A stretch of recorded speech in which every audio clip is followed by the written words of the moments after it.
یہ سارے ممالک حدیث میں موجود ہے کہ مسلمانوں کے ہاتھوں سے نکل جائیں گے جنہیں یہودی گریٹر اسرائیل میں شامل کرتے ہیں۔ شام سارا، عراق سارا، مصر کا ڈیلٹا جتنا علاقہ زرخیز ہے اس کا جو بھی اچھا علاقہ ہے سارا، شمالی حجاز کا علاقہ سارا،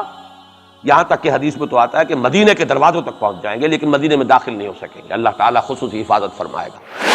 لیکن یہ کہ مدینے کے دروازے، اب مدینے سے اوپر کتنا حجاز کا علاقہ ہے، عرب کا، سعودی عرب کا، ترکی کا بھی مشرقی علاقہ جو ہے، یہ سارا موجود ہے، احادیث کے اندر موجود ہے۔ تو یہ بڑی تلخ بھٹی آنے والی ہے۔ یہ کیوں ہے سزا؟ سزا اس لیے ہے کہ ہم نے اسلام سے بے وفائی کی، سیدھی بات ہے۔ اللہ کو تو نہ ہم سے کوئی دشمنی ہے نہ ہمارے دشمنوں سے کوئی اس کی دوستی ہے، معاذ اللہ ثم معاذ اللہ، اس کی دوستی کہاں، کفار سے کہاں ہوگی؟ نبوکدنضر کے ہاتھوں بنی اسرائیل کو پٹوایا تھا اگر، تو کیا نبوکدنضر سے دوستی تھی اللہ کی؟ اور کیا اسرائیلیوں سے اور یہودیوں سے کوئی دشمنی تھی؟ معلوم ہوا کہ اللہ کا معاملہ جس قوم سے بھی ہے، کووننٹ ہے، وہ میثاق ہے ہمارا اللہ کے ساتھ، میثاق قرآن ہے ہمارا، ان کا میثاق تورات تھی۔ پکڑو اس کو، خذوا ما آتیناکم بقوۃ، پکڑو اس کو مضبوطی کے ساتھ جو ہم نے تمہیں دیا ہے۔ اگر اس سے بے وفائی کرو گے تو ہم سے کوئی تعلق نہیں، بلکہ تم مجرم ہوگے اصل۔ باقی لوگوں کے پاس تو کتاب ہے نہیں، شریعت ہے نہیں، دین ہے نہیں، ان کو تو پہنچانا تمہارے ذمہ تھا، تم تو ان کو کیا پہنچاتے، خود اس سے بے وفائی کر بیٹھے ہو، لہذا ساری دنیا کی گمراہی کی ذمہ داری بھی تمہارے کندھوں پر ہے۔ یہ ہے وہ جرم جس کی بنا پر سزا ملے گی، سزا کے مستحق ہیں ہم، اور ہم میں سب سے بڑھ کر عرب ہیں جن کی مادری زبان عربی ہے، جن کو صرف نحو پڑھنے کی ضرورت نہیں قرآن سمجھنے کے لیے، وہ تو از دل خیزت بر دل ریزت، براہ راست کمیونیکیشن قرآن سے ہو رہی ہے۔ وہ بے وفائی کریں تو ظاہر بات ہے مہا مجرم وہ ہیں۔ لیکن پھر غیر عرب مسلمانوں میں اس وقت روئے ارضی پر سب سے بڑی مجرم قوم 10 کروڑ مغربی پاکستانی، یہ میں ڈنکے کی چوٹ کہہ رہا ہوں اور بہت عرصے سے کہہ رہا ہوں، اس لیے کہ ہم وہ لوگ ہیں کہ جنہوں نے اسلام کے نام پر ملک بنایا۔ کوئی ملک دوسرا دنیا میں اس وقت اسلام کے نام پر نہیں بنا۔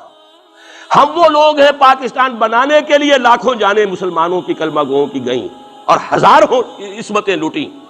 اور نہ معلوم کتنی مسلمان لڑکیاں اور عورتیں جو ہے رہ گئی پھر بھی ہمیشہ ہی سکھوں کے پاس، اور وہ آئی نہیں پاکستان اس اسلام کے نام پر۔ اور کیا کیا ہے ہم نے؟ 46 برس ہو گئے، اس کہاں اسلام ہوا؟ لہذا اس سے بڑی مجرم قوم عربوں کے بعد، ہم یہ کہہ سکتے ہیں ہمارا عام آدمی قرآن نہیں پڑھتا، قرآن جانتا نہیں، ٹھیک ہے، اپلی ہے کچھ نہ کچھ، اس اعتبار سے ان کے بعد نمبر ہمارا ہے، لیکن باقی پوری دنیا کے مسلمانوں سے بڑھ کر مجرم ہیں۔ اور ہم اصل میں نہ صرف یہ کہ خود اپنے حصے کے مجرم ہیں، بھارت کے مسلمانوں کا بھی سارا وبال ہماری گردن پر ہے۔ آج میں چاہتا ہوں کہ اس کو آپ اچھی طرح نوٹ کر لیں۔ بھارت کے مسلمانوں نے، جسے آپ فرض کفایہ کہتے ہیں، نماز جنازہ فرض کفایہ، چند لوگوں نے بھی کسی مسلمان کی نماز پڑھ لی تو سب کی طرف سے ادا ہوگی، کسی نے بھی نہیں پڑھی تو سب مجرم ہو جائیں گے، بستی کے سب لوگ مجرم ہوں گے۔ بھارت کے مسلمانوں نے فرض کفایہ ادا کیا جب پاکستان بنوا دیا آپ کو، اور اس کی قیمت آج بھی وہ دے رہے ہیں، کھلے نعرے لگ رہے ہیں، مسلمان کے 2 استھان، پاکستان یا قبرستان، تیسرا کوئی جگہ نہیں۔ ڈنکے کی چوٹ کہا بابری مسجد کے بعد LK اڈوانی نے، ہم ساری مسجدیں گرا دیں گے ہندوستان کی، کوئی مسجد باقی نہیں چھوڑے۔ ڈنکے کی چوٹ، اعلانیہ، یہ سب کچھ ہو رہا، اور یہ نعرے تو نہ معلوم کب سے لگے، اور نہ معلوم کب سے میں یہاں ان مسجدوں کے اندر بھی اور اپنی تقریروں میں غور کرتا رہا ہوں کہ کیا وہاں ہو رہا، لیکن ہمارے تو کان پر جوں نہیں ریگتی۔ ہمارے تو وہی دھندے ہیں، وہی کاروبار ہے، اپنا بزنس ہے، اس کے سارے مسئلے ہیں، اس کی اپنی بلڈنگیں ہیں، اپنی موٹریں ہیں، اپنے ٹیلی ویژن ہیں، اپنے کئی کورسز کے ڈنرز ہیں۔ اللہ خیر صلی اللہ، ہمیں بحث کیا اسلام سے؟ تو بتائیے ہم سے بڑا مجرم کون ہوگا؟ آج جو کچھ ہندوستانی مسلمان پر بیت رہی ہے اس کا جرم ہمارے کندھے پر۔ یہ میں جذباتی انداز میں نہیں کہہ رہا، میں تو 2 اور 2 4 کی طرح ثابت کر سکتا ہوں۔ انہوں نے فرض کفایہ ادا کر دیا، اور اس وقت یاد کیجئے مولانا ابوالکلام آزاد، مولانا مدنی، جمعیت علماء ہند کے علماء اپنے تقدس اور اپنے تدین اور اپنے تقوی کے اعتبار سے انکویسچنیبل، کوئی شک و شبہ نہیں ہو سکتا ان کی نیت پر اور ان کے تقوی پر اور کردار پر، انہوں نے کیا کہا تھا؟ یہی کہا تھا کہ یہ پاکستان بنا کر تم مسلمانان ہند کو 3 حصوں میں تقسیم کر دو گے۔ 3 میں کہا تھا، 2 میں نہیں، 3 میں، حالانکہ بظاہر تو ایک پاکستان بن رہا تھا نا، لیکن یہ مولانا ابوالکلام آزاد کے الفاظ تھے کہ 25 برس سے زیادہ یہ دو خطے یکجا نہیں رہ سکتے، اور 25 برس کیا 24.25 برس میں ٹوٹ گیا پاکستان، 25 برس پورے نہیں ہوئے، اور ان کے الفاظ تھے یہ کہ 25 برس سے زائد جمع نہیں رہ سکتے، 24.25 برس میں ختم ہو گیا، 16 دسمبر 1971 کو پاکستان ختم ہو گیا کہ نہیں ہو 71 کو۔ بہرحال نوٹ کرنے کی بات ہے، انہوں نے ہم نے کیا کہا تھا، میں بھی مسلم لیگی تھا، میں نے بھی نعرے لگائے ہیں، چاہے غیر شعوری دور تھا، ہائی اسکول اسٹوڈنٹ تھا، پاکستان کا مطلب کیا، لا الہ الا اللہ، فلک شگاف نعرے لگائے ہیں، اور نوائے وقت کا پرچہ انتظار کرتے تھے اسٹیشن پر کھڑے ہو کر، حصار ریلوے اسٹیشن کے اوپر، کہ اب گاڑی آئی اور اب نوائے وقت لیا اور پھیل گئے پورے شہر میں اس کو پہنچانے کے لیے۔ ہم کیا کہا کرتے تھے، جی نہیں، دو طرف سے پاکستان جو ہے مضبوط پاکستان ہوگا، ہندوستان میں کسی ہندو کو جرت ہوگی مسلمان کے لیے کوئی میلی نگاہ سے دیکھنا بھی؟ وہ سارے خواب کہاں گئے؟ جو ہمارا حال ہے وہ تو ہونا ہی تھا، یہ ملک بنا اسلام کے نام پر، اس کا استحکام ہو سکتا تھا تو صرف اسلام کی بنیاد پر ہو سکتا تھا، اسلام سے غداری کی، لہذا یہاں تو اب قومیتیں ہیں، یہاں تو اب ایتھنک اور ریجنل اور نہ معلوم کس کس قسم کی اور لنگوسٹک جو ہے نیشنلٹیز ہیں، نیشنلزمز ہیں، وہ جو ایک امت ایک وقت میں بن گئی تھی، ایک قوم، مسلم قوم ہندو کے مقابلے کے لیے، وہ تو ختم ہوئی۔ اور حال کیا ہو گیا ہے، اس سے پہلے بھی کبھی کبھی ہندو مسلم فسادات ہوتے تھے، کیا سندھ سے مسلمان نہیں پہنچ جاتا تھا وہاں ریلیف کے لیے؟ کیا پنجاب سے اور سرحد سے مسلمان نہیں جاتے تھے، بہار نہیں گئے تھے؟ کیا کانپور کی مسجد شہید ہوئی تھی 1915 میں تو پوری ہندوستان سے مسلمان نہیں پہنچ گئے؟ آپ کیا کر رہے ہیں، مندر گرا دیے، یہاں بڑی بہادری کا کام کیا، مندر گرا دیے، شرم سے ڈوب مرنے کا مقام ہے، یہاں بھی گویا کہ ہم اپنے عمل سے اسلام کی مخالفت کر رہے ہیں، اسلام تو اجازت نہیں دیتا، آپ کسی اور کے جرم کی سزا کسی اور شخص کو نہیں دے سکتے، ہمارے پاس تو یہ سیکریٹ ٹرسٹ ہیں، یہ لوگ ذمہ وہ اپنے آپ کو منواتے نہیں، لیکن ہمارے تصور سے، اسلام کے تصور سے ذمہ ہے،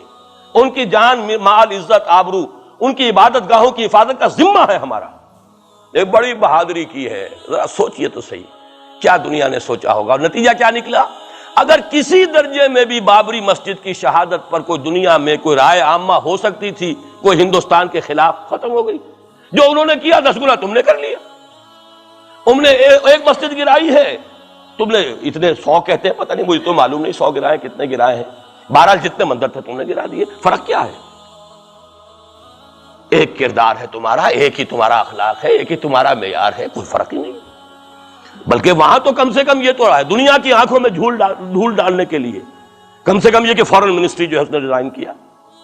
ہم نے مان لیا جی ہم نہیں کر سکے، ہم مجبور ہیں، حالانکہ سب ان کی اجازت سے ہوا ہے، بلکہ ان کی ملی بھگت سے ہوا ہے، لیکن یہ کہ کلیان سنگھ نے فوراً استعفیٰ دے دیا، منسٹری ختم ہو گئی۔ پھر وہ بھارت کی مرکزی حکومت نے اور بھی پارٹیز کو بھی بین کر دیا، اور اس کے بعد یہ ہے کہ انہوں نے حکومتیں بھی 3 اور صوبوں کی توڑ دی، وہ تو سرخرو ہو گئے پوری دنیا کی جو رائے عامہ ہے، ہم اس کے سوا کیا کر سکتے ہیں؟ ہمارا ایک دستور ہے، دستور میں جو بھی صوبائی حکومت ہوتی ہے اس کی اجازت کے بغیر ہم فوج بھیج نہیں سکتے، وہاں پہ صوبائی حکومت تھی، اس نے ہمیں یقین دہانی کرائی تھی، سپریم کورٹ کو بھی یقین دہانی کرا دی تھی کہ مسجد کو کچھ نہیں ہوگا، تو ہم تو اس کے اوپر ڈیپینڈ کر رہے تھے، ہے سب جھوٹ، سب کو پتا تھا جو کچھ ہوگا، اندر خانے ملی بھگت تھی، لیکن یہ ہے کہ کم سے کم انہوں نے فیس سیونگ کے لیے ان کے پاس مواد موجود ہے، آپ کے پاس تو وہ بھی نہیں، آپ کے تو اخبارات نے لکھا ہے کہ کارپوریشنز کے ٹریکٹرز جو ہیں گئے ہیں گرانے کے لیے، اور وزراء جو ہے، ایک وزیر کا نادر پرویز کا تو نام آیا ہے، اخبار میں خبر تھی، ہم نے بھی پڑھی تھی، فوٹو بھی دیکھا تھا کہ وہ خود ہاتھ میں پھاوڑا لے کر جو ہے وہ منظر گرانے کے لیے چلے۔ یہ جو صورتحال ہے جان لیجئے، اس وقت میں آپ کو بتانا چاہتا ہوں ہندوستان کے مسلمان پر تو جو قیامت بیت رہی ہے، میں نے اپنا ایک تاثر کچھ عرصے پہلے یہاں شد بیان کیا تھا، رہا ہے میرا تاثر، اور وہ ہے اصل میں وہ لاسٹ سپر جو ہے انجیل میں جس کا تذکرہ ہے، حضرت مسیح علیہ السلام نے جو آخری کھانا رفع سماوی سے قبل کھایا ہے اس باغ میں جہاں روپوش تھے اپنے حواریین کے ساتھ، تو اس میں یہ الفاظ آئے ہیں، میں نہیں جانتا صحیح ہیں غلط ہیں، وہ ایک علیحدہ بات ہے، کہ آپ نے وہ روٹی توڑی اور کہا کھاؤ، eat and this is my flesh, یہ میرا گوشت ہے، کھاؤ، اور اس کو کہتے ہیں وائن، کوئی مشروب ہوگا جو بھی ہوگا، ڈالا کہ پیو، drink and this is my blood. میرا احساس ہمیشہ یہ رہا ہے، اس کے بعد کچھ ماند پڑ گیا، جب یہاں مسلمان نے یہاں مارا ہے اور کچلا ہے اور زندہ آگ میں جلایا، پھر بات ختم ہو گئی، میرے دل کے اوپر سے وہ احساس ختم ہو گئے۔ وہاں ہندو کے ہاتھوں جب مسلمان کے ساتھ یہ کچھ ہوتا تھا تو پھر جب میں کھانا کھاتا تھا محسوس کرتا تھا کہ میں ہندوستانی مسلمان کا گوشت کھا رہا ہوں اور ہندوستانی مسلمان کا خون پی رہا ہوں۔ یہ ہمیں عیش جو یہاں حاصل ہے، جو آرام حاصل ہے،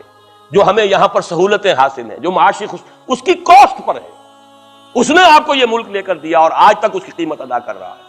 اور ہم جو ہے عیش کر رہے ہیں، گل چھرے اڑا رہے ہیں. یہاں جس کے پاس 2 پیسے ہو گئے برقع اتار کے اس نے پھینک دیا. یہ معلوم ہوتا ہے کہ یہ تو مفلسی کو چھپانے کا ذریعہ تھا. 4 پیسے ہوں، اچھے کپڑے پہنے ہوئے ہوں، میک اپ صحیح کیا ہوا ہو، تو پھر برقعے کی کیا ضرورت ہے؟ اور میں نے شاید سنا ہے آپ کو، مجھ سے تو چند لڑکیوں نے یہ الفاظ کہے باقاعدہ. میں جب پریکٹس کرتا تھا لاہور میں کرشن نگر میں، تو ایک گھرانے کی، اور مجھے معلوم ہوا کہ ان کے والد انتہائی نیک تہجد گزار. کئی لڑکیاں تھیں بہنیں، ایک ہی تقریباً عمر 200 سے 1.5 سال کی. کبھی وہ آتی تھی کلینک میں میرے تو برقعے سمیت، کبھی آ رہے ہیں تو بغیر برقعے کے. میں نے پوچھا یہ کیا تماشا ہے آپ لوگوں کا، کبھی بغیر برقعے کے کبھی برقعے سمیت. صاف جواب دیا. میں ان کے الفاظ کوٹ اینڈ کوٹ میں ان کے الفاظ کوٹ کر رہا ہوں. ڈاکٹر صاحب جب ہمیں کوئی میک اپ کرنے کا، کپڑے بدلنے کا موقع نہیں ملتا تو ہم برقع پہن لیتے ہیں، اور جب ہمیں موقع ملتا پھر ہم برقع کائے کو پہنتے. تو گویا کہ اس کو چھپانے کا ذریعہ برقع ہے کہ کپڑے میلے ہیں، میک اپ نہیں کیا تو لہذا برقع پہن لیا. یہ ہے حال پاکستان میں اسلام کا جو ہم نے بنایا ہے.